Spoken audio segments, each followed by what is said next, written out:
Who does not neglect what he has heard, but does it, he will be blessed in all that he does. James 1:25. Above all else, disciples of the good news, those who really follow the Master, understand their responsibilities and render sincere reverence to the law of liberty, knowing full well that they will reap what they have sown. They know that judges are held accountable to the court. Administrators will answer for their duties. Workers will be responsible for their obligations. And all persons working for progress and order, for the light and the good in their own situation, persevere in making use of the abilities they have received from divine providence, attentive to the lessons of the truth, and devoted to the good works entrusted to them by the higher powers of the earth. Characterized by such attitudes, Christ's collaborators, whether statespersons or janitors, will be fulfilling their duty in the area in which they are to act and serve, as naturally as they interact with oxygen in the process of breathing. If they are in a supervisory position, they do not wait for others to remind them about their responsibilities. If they are the ones being supervised, they do not need to constantly be told how to do their job. And of course, they will not expect the government to tell them it is time to fertilize their vegetable gardens, nor will they expect decrees that require them to educate or improve themselves. By strengthening their own freedom to learn, to improve themselves, and to help others by means of total devotion to the worthy endeavors that society has entrusted to them, everything they do is blessed and begins to produce substantial prosperity and spiritual growth in their daily lives. Such followers of the gospel, such students of the Master become attentive workers, entering in glorious silence the sublime ranks of the heavenly apostol. From Living Spring. Turn off the light for us real quick. Thank you.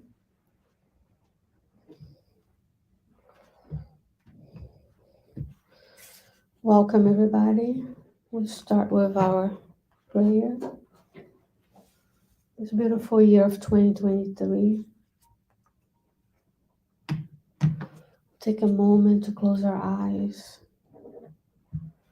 Feel ourselves present in the room.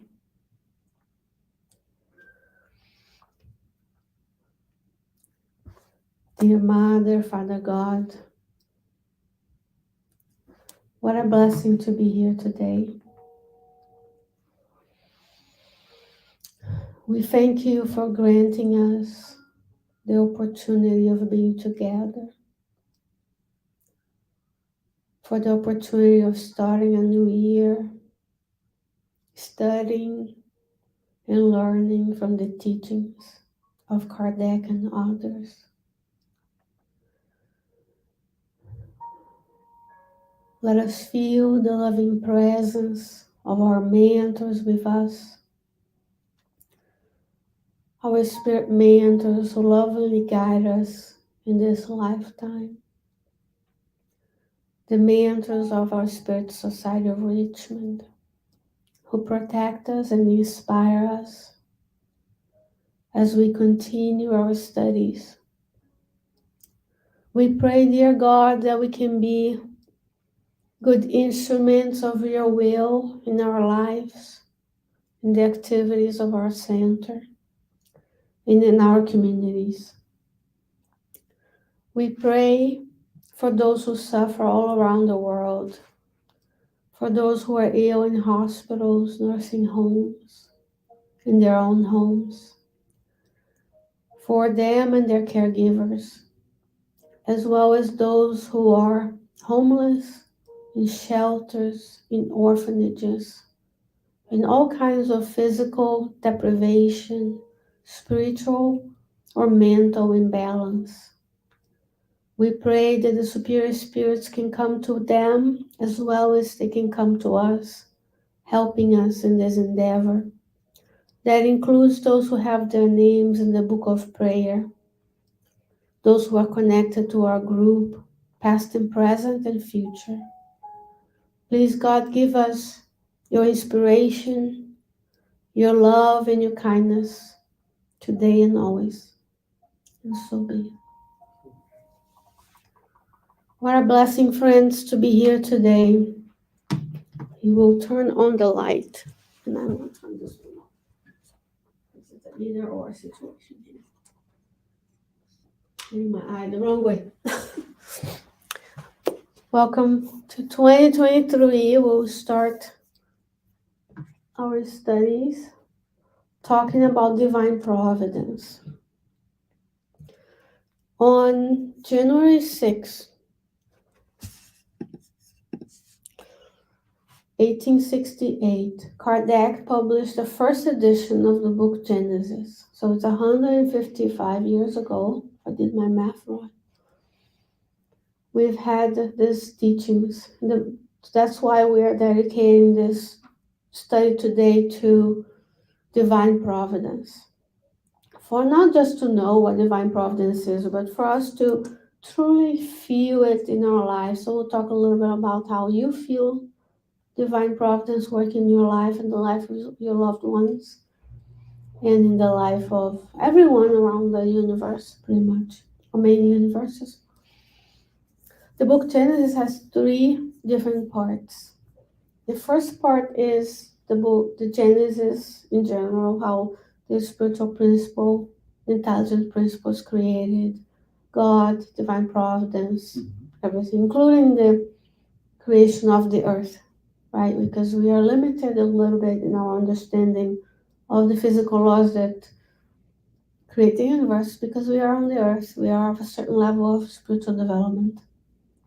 And Christ is guiding the development and evolution of all of us on the earth because he created the earth. So the mathematical, physical, chemistry, biological knowledge of a Christ spirit is much more expanded than what you and I have. But it also means that if the law is of progress,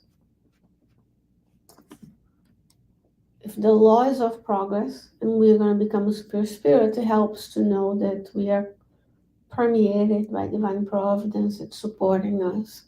Second part of the first part of the book has the description of God and his attributes.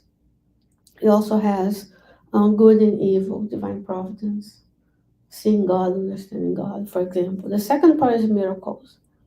That's the part that we think of when we think of Jesus and his actions, but also the small miracles that we can experience in this lifetime. Because you have a physical body, you are here today, and there's nothing more miraculous than knowing that trillions of cells in your body are working and we don't have even to think about it. Just having all of it is, because miracle is by definition something out of the extraordinary that can't exist because God wouldn't create something that is outside the bounds of God's laws. And the third part is predictions. So the part of miracles is good to know. We've done an event here back in 2018 with the SSVA group where we talked about from miracles to healing. He explains how the spirits manipulate the spiritual fluids to give us the molecules we need. You can the way to heal is to replace a disease molecule from one that is healthy. Explains the miracles of Jesus and how he, in communion with God, can transmit God's thought and implement God's will. So that's the kind of energetic, magnetic aura he had. And one level down from, a few levels down from him, because it's hard for us to understand what a Christ spirit is, who can heal someone. We can't do that currently with our scientific knowledge. But then if you read the descriptions of being in the presence of Chico Xavier when people can feel, even though he was in trance for 8 hours, they would just walk in and just feel the love, that radiation of energy in connection with the good spirit. So we can aim a little to be a little bit more that way. The third part's predictions, and it talks about what's to come. So it's good to know. It's usually the least read book because it's a hard book to go through, but it has some correlates that come after when Angelo Luis brings the book Evolution to Worlds, which we're going to see. He brings aspects of Genesis as well.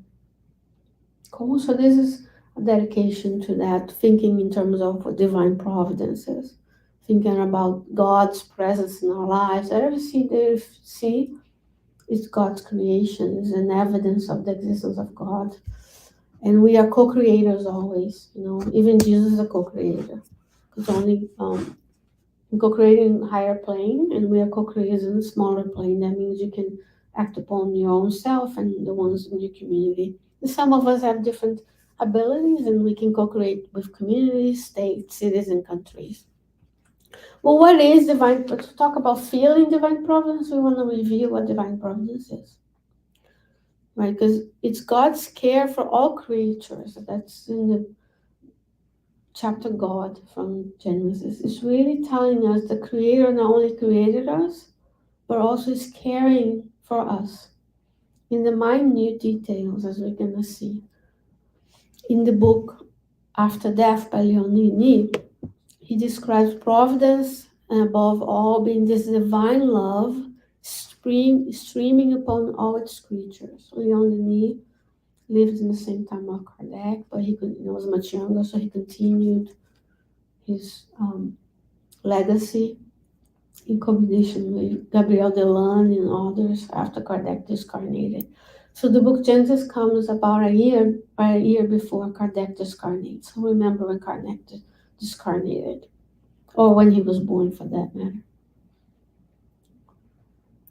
Vaguely, well, he was born in October and he was discarnated in March 31st. So it's about a year.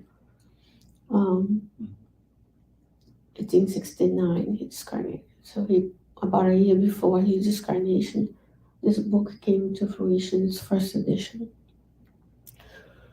And so I want you to think about this presence of God everywhere. So God is constantly emanating resources, because the resources we have are truly modifications of the universal cosmic fluid.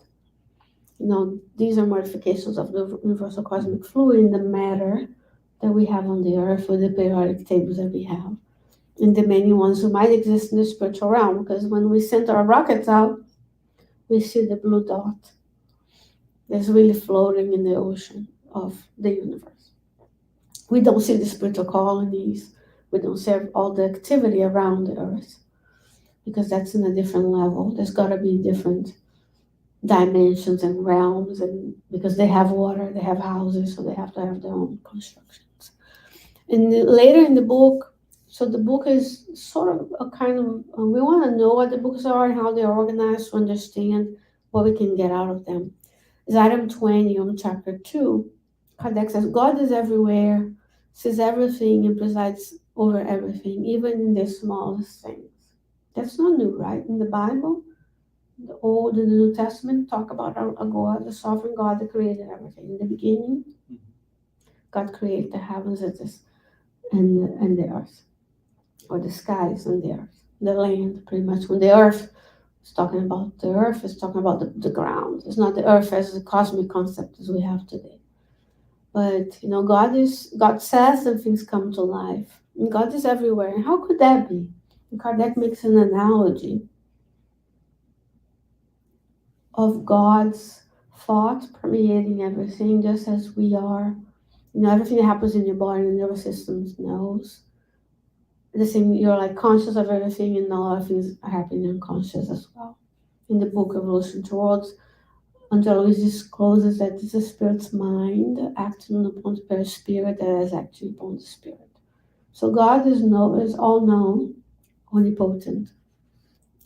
And he will continue saying the divine providence, I titled it The Workings of the Divine Providence. Let us represent it, God's thought, under the concrete,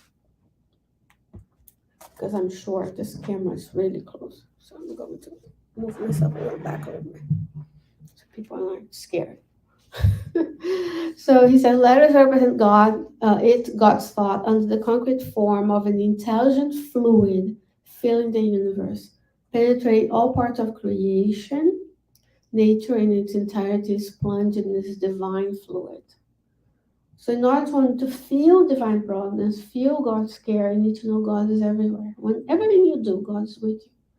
Just as if something happens on my toe, my brain knows. Something happens with us, God knows. Because God is everywhere.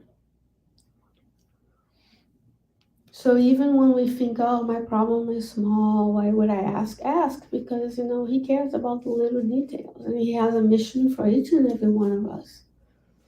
He will continue saying in item 24, there is not a being, however inferior he or she may be in terms of like the scale of things. Or I should probably say simpler. There is not in a measure penetrated by this fluid. We are thus constantly in the presence of divinity. So if we were honest, how much do we really feel constantly in the presence of divinity? Do you like when you're putting your shoes on, putting your clothes on, do you really feel God around us? As this, and I'm talking about God, not the creation God we've made as this person sitting in the clouds. Because it's the construction of our mind, because that's all we know. But this divine presence, and it may come in different ways, It may come when we are ill or hurting, and we feel loved, we pray, we dance. Usually, those are moments where we feel the presence of our mentors, right? Because God, when you pray and you're suffering, God sends the messengers, and you may feel their love with you. When you watch the birds, it's like 30 degrees out, 40 now, and they're like the birds are there, nature is there. It's all permeated, and because all in the end is vibrational, all of that has its own melody in the universe. So if there's not a single person or a single being because it goes from the atom to the archangel, right? Mm-hmm. So not any atom of any of these molecules we're seeing here, none of it is not outside of God. So we are in God as much as God is in us. It's also in the book Living Spring, Emmanuel says, chapter 30, you have in you the gene of divinity. The gene is in the DNA of divinity. Mm-hmm. So we're all immersed. It's like being a fish that doesn't know there's water around. It's because the water is there. The fish never had the experience of being outside the water. We haven't had the experience of being outside of God. We have the experience of being rebellious. We have the experience of choosing something that wasn't as good for us. But God is so merciful that God is there continuously helping. But we have to be open, right, to receive the help from God. Does it make sense to everybody, what I'm saying? So that's why feeling the divine power, you have to first go back and understand what it is to the concepts that we can.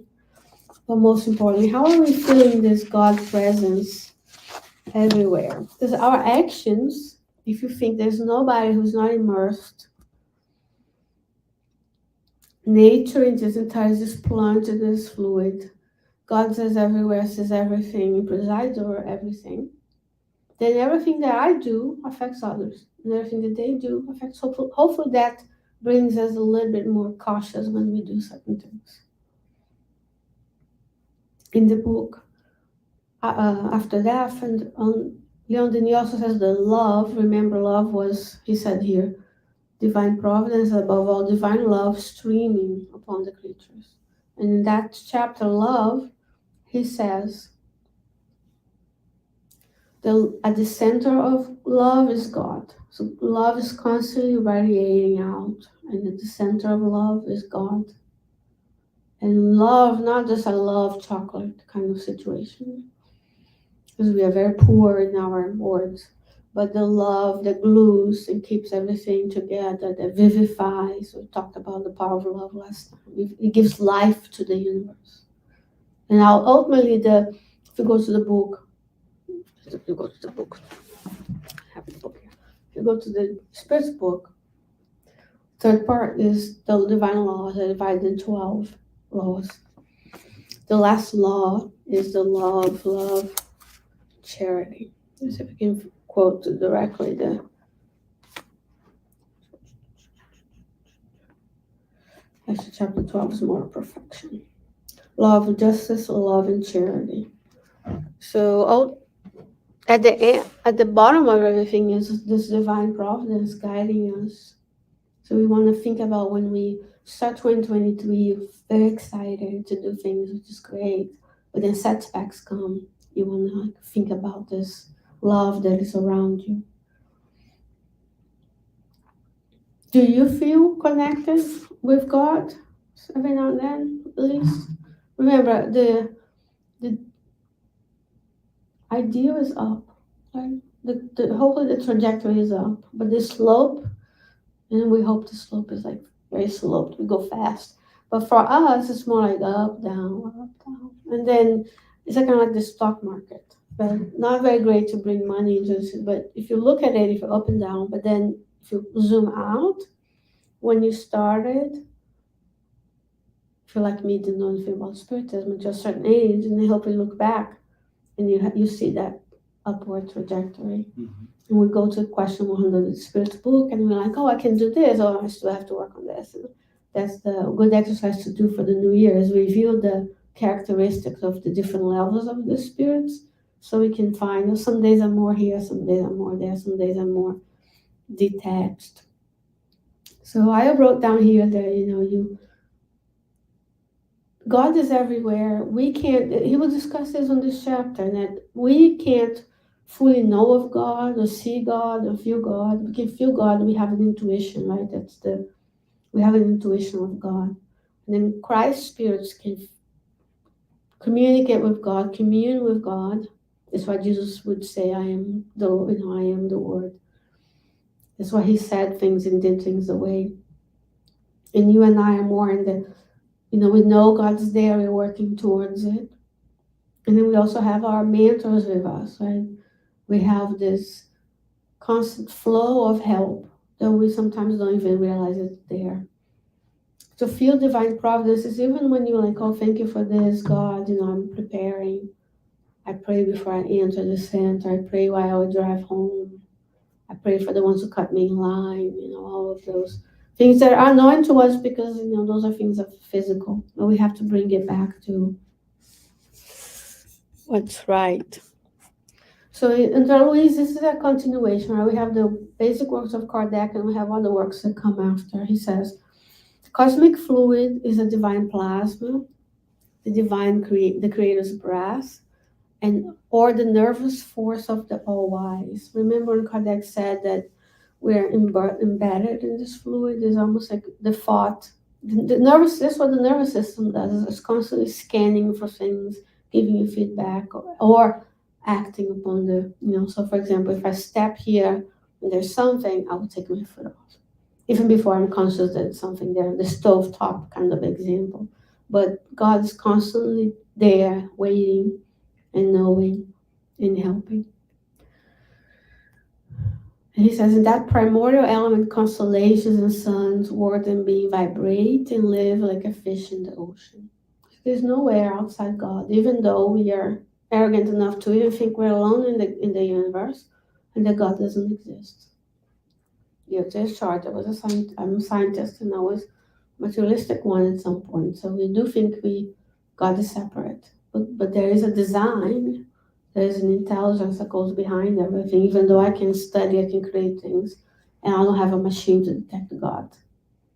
A lot of us have been thinking about who we are in terms of this spiritual being in the not just the body and the personalities of today, but the different lifetimes and the things we experienced that weren't as positive in the religions.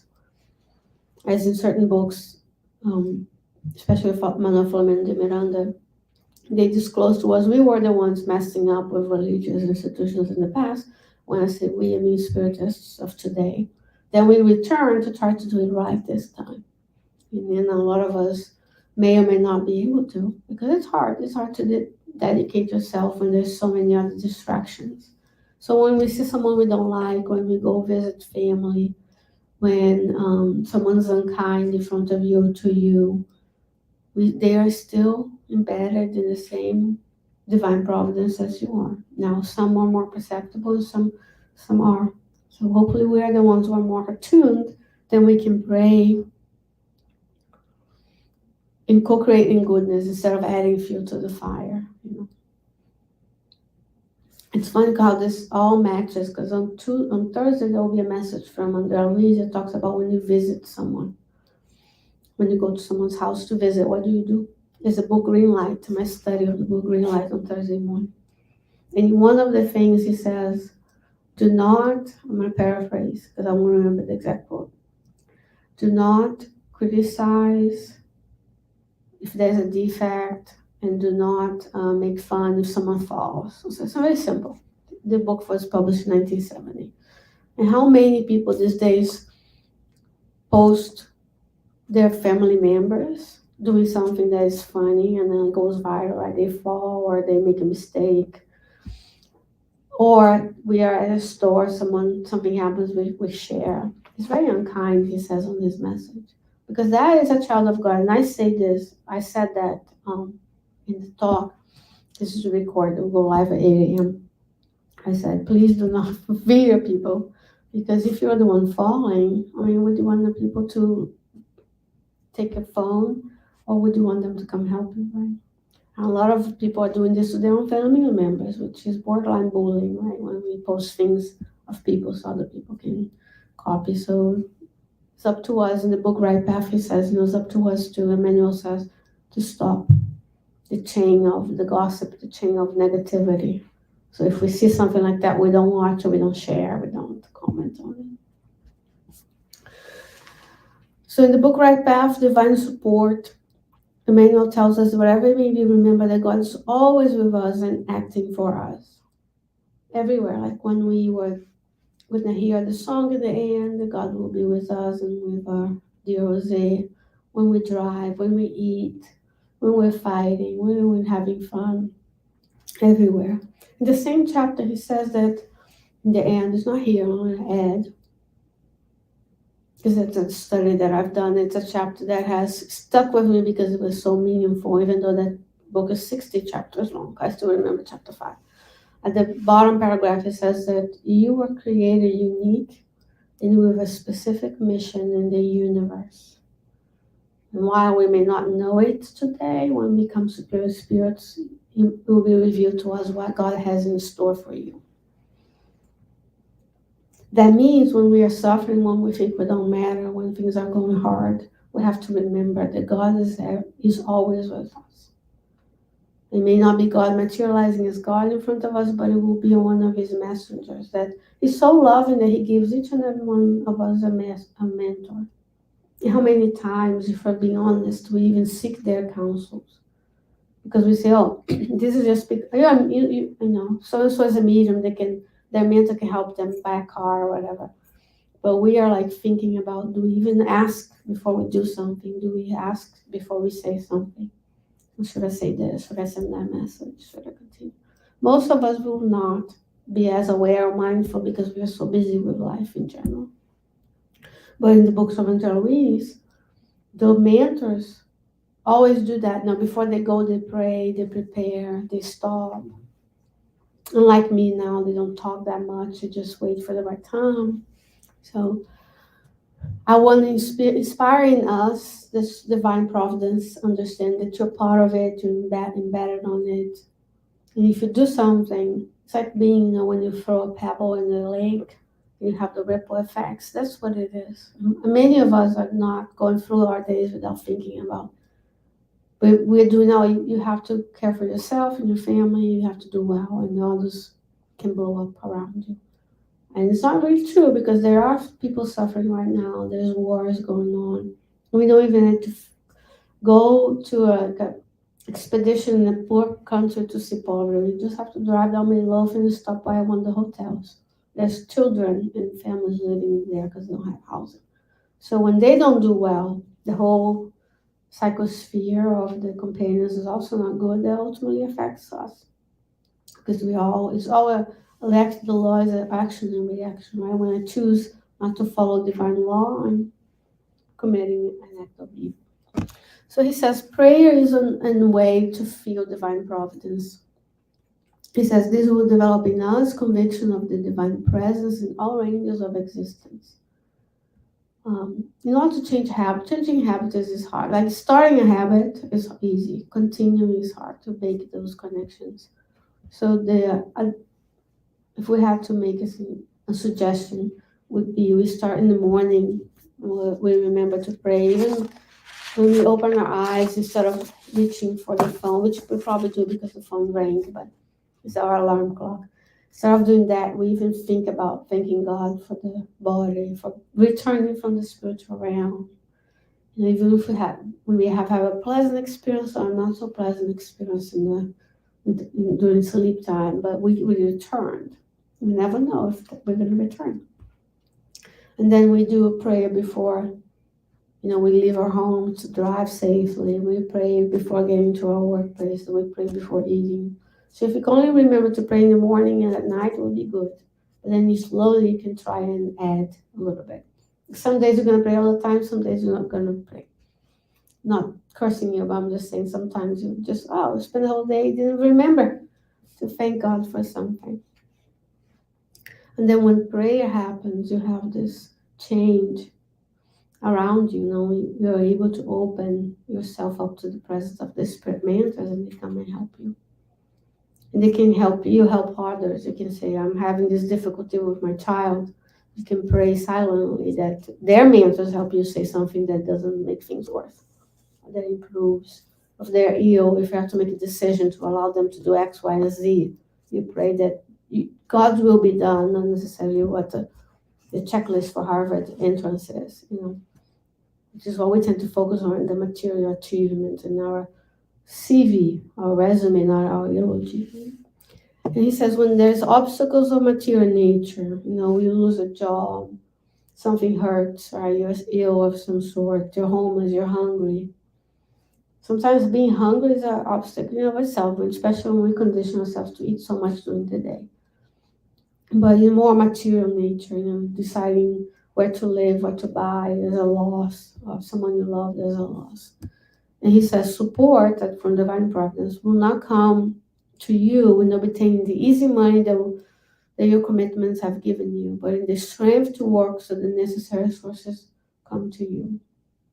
Or maybe money will come because for some people money is actually a trial. We think that rich people today will return poor next time. That is a possibility. But a lot of us return in the same stage, same time, same stages, in the same configuration, with the same people around us, the same area, to see if we can not do the same mistakes we did in the past. Some are born in areas that are like crime ridden, so they don't fall into crime again. Some were suicides in the past, and then they return and they have difficulty to see if they can be resilient not to do that again. A lot of rich people are given the parable of the talents, right? The people who multiplied the talent came back to multiply even more. So wealth is not bad in and of itself, is what we do with it. But we're still in a world where not everybody has everything, so it can be tempting to go into the route of the external, the things and the doing. And the strength to work when we have difficulties, working is good because it gets out of yourself. Research always shows on the earth that you volunteer when you help. It allows you to forget your own problems, like when the cartoons have the cloud and the cloud moves with you. When you are serving someone else, you kind of forget about the problems. You see someone who needs more. And then when you pray, God will open you to be the resource for someone else. Will inspire you to give a call, to do something so that we can be. Because the laws of society, right? The law wasn't of society, it would be each one of us given a planet. There's plenty of planets for us. You're going to be by yourself. You can't do everything. I didn't create any of the things that I'm using today to speak with you. So if I didn't have the microphone, I would have to shout, and then now I'm exerting something because I'm not a loud person, so I have to work on it.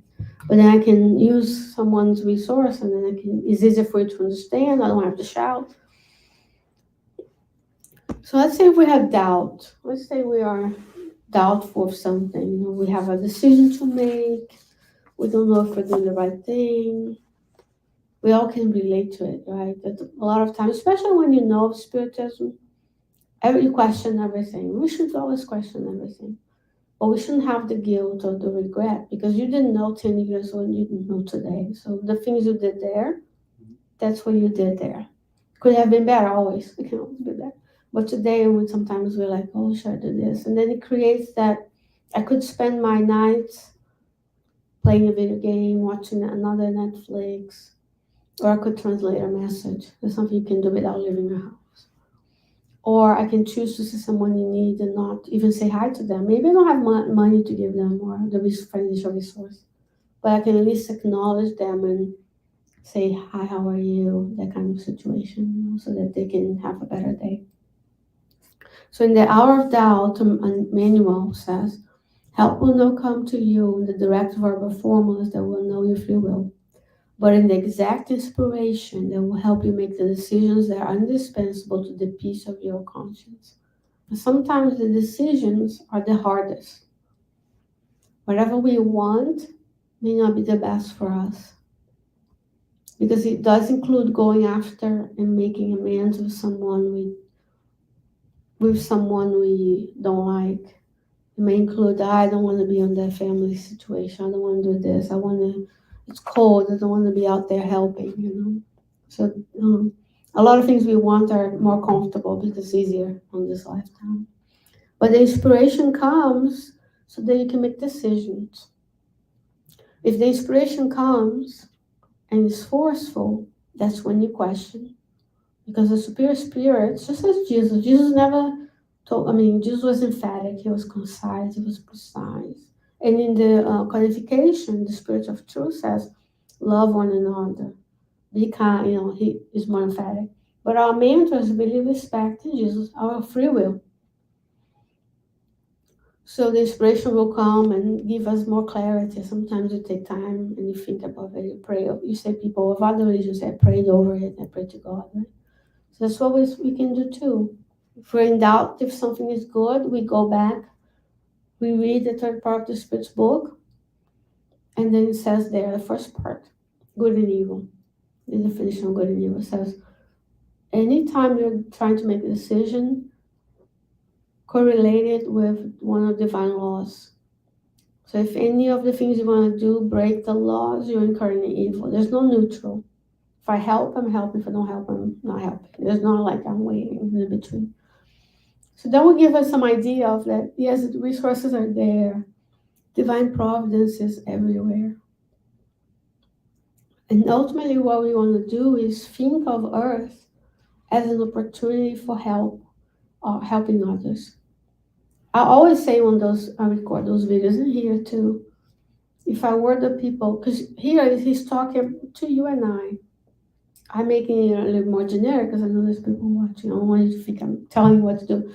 But we usually see people, others have doubt, others have needs, but usually there'll be a time where we're going to have needs because the Spirit's book, the Spirits tell us, in order to progress, you have to have in touch with the physical. Otherwise, we would just be in the spiritual realm and create colonies that not so long go up. We have to come back and experience it. And part of being alive means your body is going to have issues over time. Very few people go, even the missionaries. Chico Xavier and Deval did not go.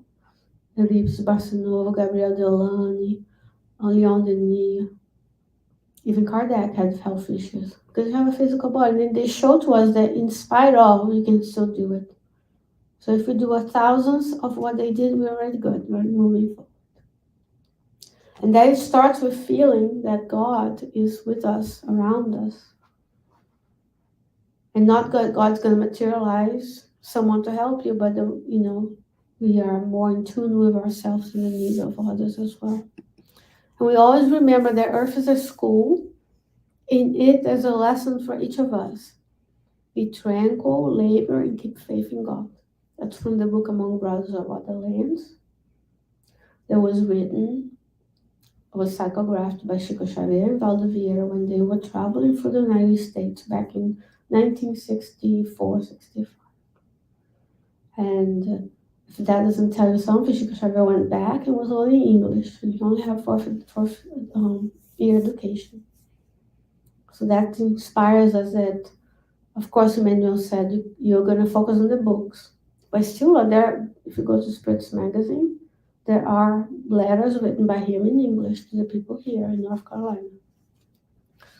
And I've done some of those programs on Tuesday nights, of some of those communications. And he wanted to help the Spiritist movement, because we're behind a little bit in the number of materials and everything. Mainly because we think it should stay within us. Forgetting that Kardec was French. And 10 years before Kardec, the Fox sisters in Hydesville, New York, were talking to the Spirit. And there's a spiritualist movement that came before Spiritism. So, the resources are there, the books are there. We can read until the cows come home, but it's true about how can we think about something that will allow us to feel divine providence and apply to our daily lives. Any comments before we go for our inspirational musical moment? I'm thinking that today this is a reminder, right, that God is everywhere.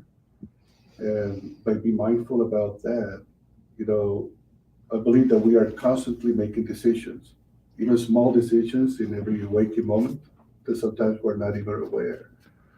But if we make the decision to synchronize, practice more prayer, as you mentioned, and we are able to connect with the divine presence, then we are, helping ourselves and helping others in our journey, in our progress as incarnated spirits. So I would say it's the making the decision to connect, to pray more, be mindful.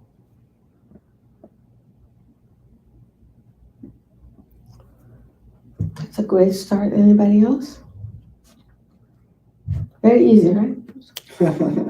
We just press a button. Yeah.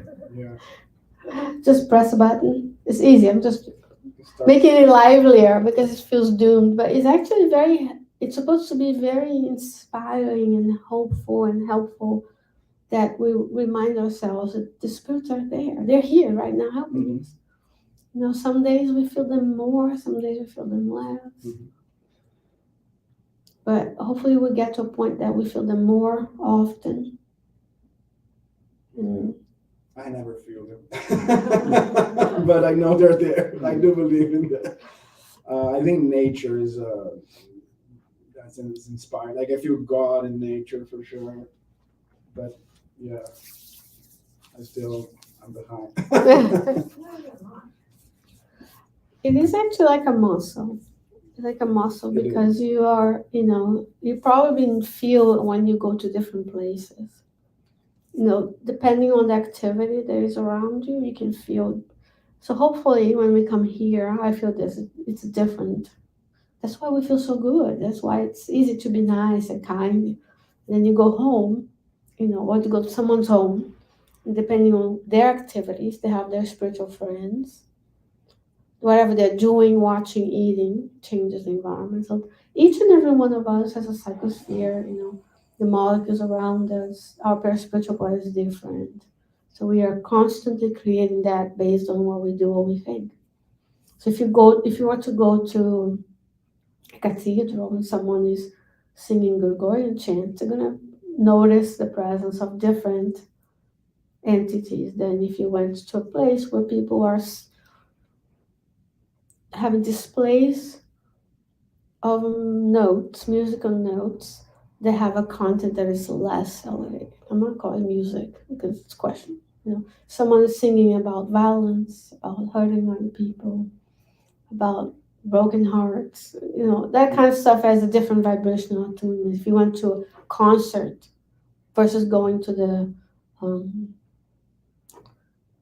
symphonic orchestra. That those, so you probably notice that one is more collective. For sure. But it's a muscle. Just like if you go to the gym, you can just do it once. You have to. There's no exercise that I can do today that I don't have to exercise for the rest of my life. If you invent that, you're gonna be billionaires. But because we as humans want the easy, right? So we want the easier. And the Spiritism asks little, but the little that he asks is hard. Jesus doesn't ask us to be him. He asks us to do the best we can with what you have now. Yeah. And that company of the Spirit. So if you look back, it's easier to feel the presence of the Spirit when you look back at certain times in your life. And like, who was around me when I made that decision? It's easier to retrospectively think about that. But hopefully we will, as Jose said, if we just, and it comes back to this one, it talks about the prayer. Mm-hmm. It says prayer is the, for some reason, will develop in us the conviction of divine presence in all ranges of existence. Because when you pray, you praise, you thank, and you ask. That's in the Gospel according to Spiritist, the last chapter. It's all about prayer. And then when you pray, you're in direct connection with God. Remember, you're immersed in God's fluid. And then the answers will come. But then you have to change the vibratory attunement to even be mindful of praying when things are chaotic or when embedded in our daily life. So a lot of us will feel the presence of spirits if we're going to flow. If you're working on something and you feel flow, where 5 hours passed and you don't know how you did a bunch of stuff, or you feel inspired for an idea for work. That's one way sometimes we can feel them. Because spirits of higher order who direct music, who direct science, who direct this, higher spirits guiding the scientists at NASA. A lot of scientists have the same idea in multiple places. And sometimes they say, oh, I had this question, I went to sleep, I woke up with the answer. Could be from them, it could be they're taking higher courses in the spiritual realm. But the goodness that we don't think of is so much greater because we focus on what's physical and what's, when we watch someone on TV collapse, we focus on that. But we don't think about each and every one of us has a higher spirit, so that's, at least the same 8 billion good ones, plus our spirit friends, obsessors. I don't like that word, but that's the word. And then you have their friends, and then we have the spiritual colonies, the outposts, the Christ-like spirits working with Christ that come down and create nature. There is spirits guiding the development of nature for each and every molecule, each and every plant, each and every animal. So the good is so much greater on it. But as humans, we still focus more on what's closer to us. Anything else before we experience the beauty of divine providence in music? Because music does bring us closer. Well, I don't understand how God works, but there was a time a friend of mine had some substantial, he was in a jam. I helped him out. And he told me, sincerely, wanting that I was the answer to his prayers. And I was like, that was kind of heavy. I didn't know I was answering people's prayers. I just thought I was helping people out.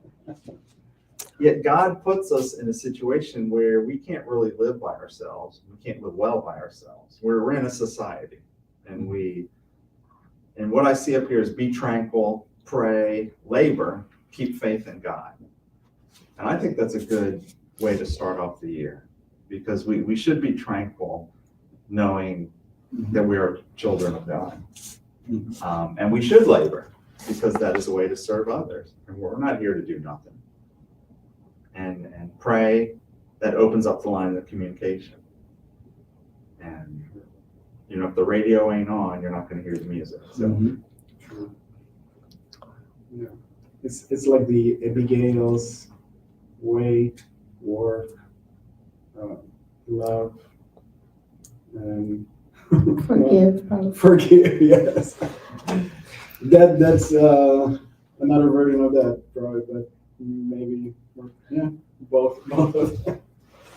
And sometimes I'll share something funny that happened back in 20, I want to say 13 or 14. We went all the way up to Ladydale.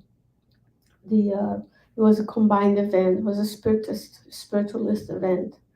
So we went. So some people from New York came. The people from Northern Virginia were there, and they had multiple activities. And I had never been to spiritualist city. Most people haven't, and I was interested in seeing what they had to offer. And one of the things is it's not silly. It's a village because it's imagine if you corner off one area of the neighborhood and there was a gate at some point, maybe like 25, 30 houses, but there was events with a church, with a gymnasium, a gym or something. You can look it up. And so there was lots of events. And one day there was this healing passes. They had the name of, I apologize, I forgot it a long time ago, but I specifically remember. And I went there and Eric was there too. And I said, well, let's go to this. This was like a Monday night or Tuesday night. But there were their own events happening because there's people visiting, and the spiritist stuff happening. Part of the spiritist thing was a movie. It was the movie by Chico Xavier, the one that talks about 2050. You know what I'm talking about? There's a book that talks about the planetary transition. Dr. Limici. Yes. So they were screening. So the Spiritist event was screening that movie. And I said, we watch this movie. Let's go to a spiritualist activity and see if it's different. So I was there waiting and I was praying for, so vain. I was praying for a specific person. I was like, oh, it would be so nice if when my turn was that guy, because he was famous or whatever. And so it was the biggest meeting there. I said, oh, it will be helpful. Maybe can help me out. Somehow Eric decided to leave. I said, I don't want to stay here and wait. And I was anxious. I was angry. I wasn't happy. I was like, come on, I invite you here. We make this effort to go to New York. I'm not going to be here with these guys. He left. And he went to you don't know if you remember this, but he went to the screening. And I stayed. It wasn't the medium. Did not. Someone else. She did a good job, but it was not. And I was at the same time in my head. I'm like, don't be vain. Well, whoever comes is good. Because sometimes in spiritism we have that. I want that person to give me the passes, right? We truly learn the passes course. It doesn't really matter. But then when Eric arrived there, they were having trouble with the audiovisual stuff. That was back in 2016. We had to hook up things and cables, and the person who was organizing told me later that she was having trouble because of the little kid that she had with her. So the Eric was the godsend because she couldn't figure it out. So when Eric came, he helped her set up the video. So I commented with her, I can't believe Eric left me there. I told him, and she's like, no, Shane, look, I was struggling, and I was praying that the mentors could inspire me and send someone. And Eric appeared, and Eric fixed the thing. So he was the answers to my prayer. You didn't need to be there. I'm like, okay. And you have to feel like, it's not up to us. Sometimes. And I said, oh, okay, maybe he can go to different sessions because they have, it's a city. They have a daily activity, just like going to a Mission of the Way. It's that big, not that big, but doesn't serve as many people. But you walk in, there's certain talks or certain people. They do readings, which we spiritualism we don't, but they do. But it was interesting how he was saying you were the answer to someone's prayer, and then I was like, which is happens. So everybody is subject to.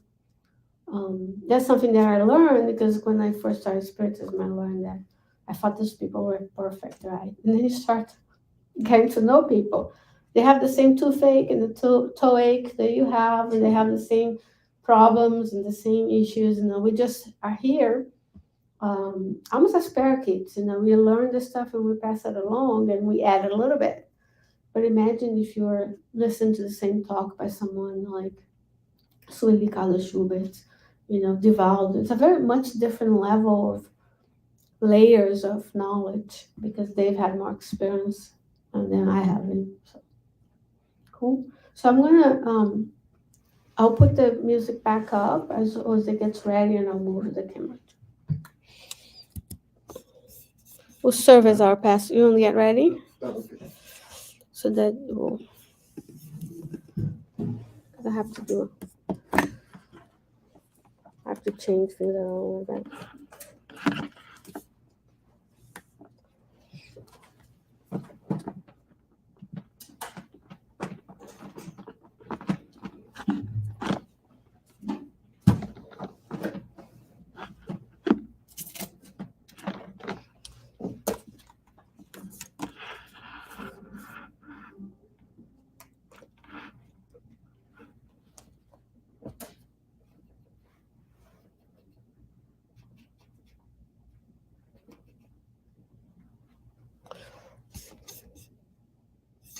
Hopefully people can see.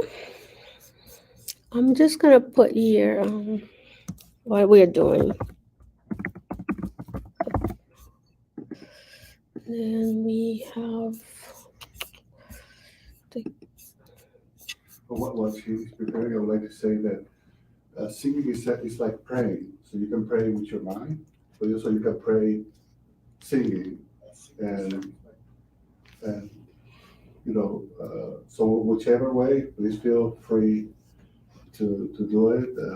And we are here with the spirits, synchronizing, in this type of prayer.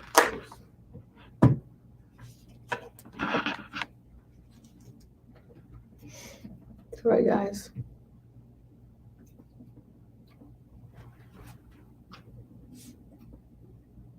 So, there's a delay between what I'm doing and what I'm seeing.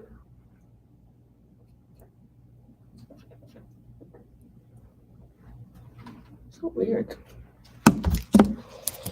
When you rely on technology.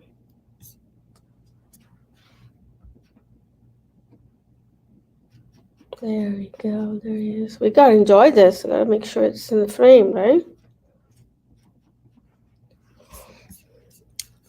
Sharing is caring, Jose. Sharing is caring. Sharing is caring. It's floor is yours.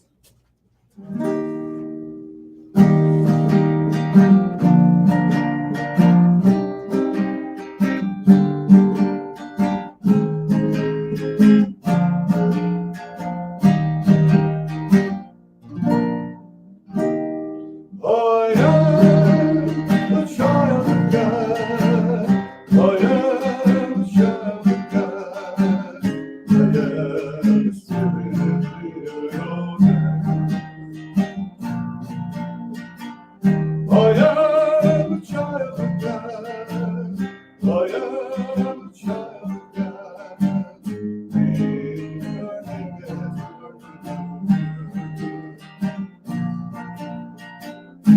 raise your nation, path of progress. Raise your nation, way to become good. Raise your nation, opportunity to achieve happiness. You are a child of God. You are a child of God.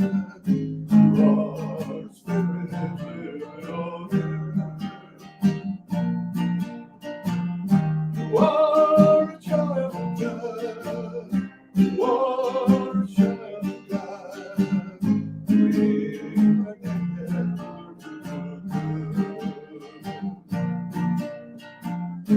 raise your nation, the path of progress. Raise your nation, the way to become good. Raise your nation, the opportunity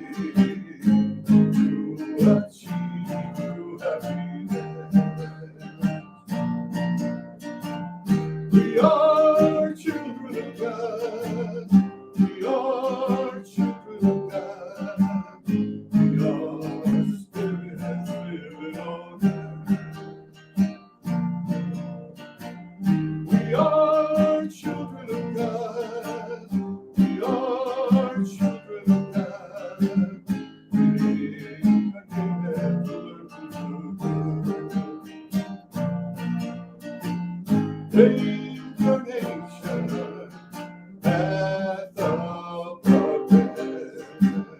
Reincarnation, the way to become good.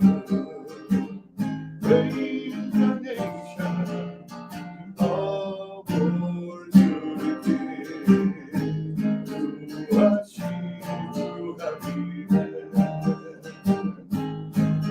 To achieve happiness.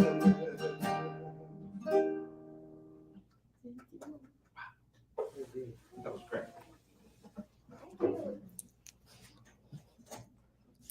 All right, friends. Thank you so much, Jose. We'll see those who are with us.